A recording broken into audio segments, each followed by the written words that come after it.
Is it common practice that the assessor in the driving assessment discontinues the driving test if the candidate fails within the first few minutes of the driving test?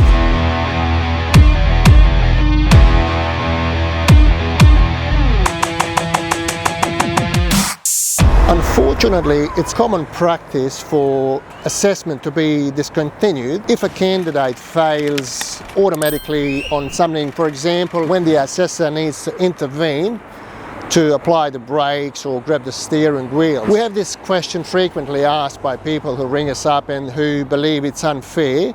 And we had somebody who was here on Oxford Street in Leatherwell, where there's 30 kilometres an hour speed limit. If you do your driving test in West Perth, keep an eye on signs and have a lot of practice in the area. That way you're going to be familiar with the suburbs and with speed limits in particular. So is it fair that the assessor discontinues a driving assessment without checking other particulars? It is probably unfair, but that's the way it is at the moment. Thank you for watching. Bye for now.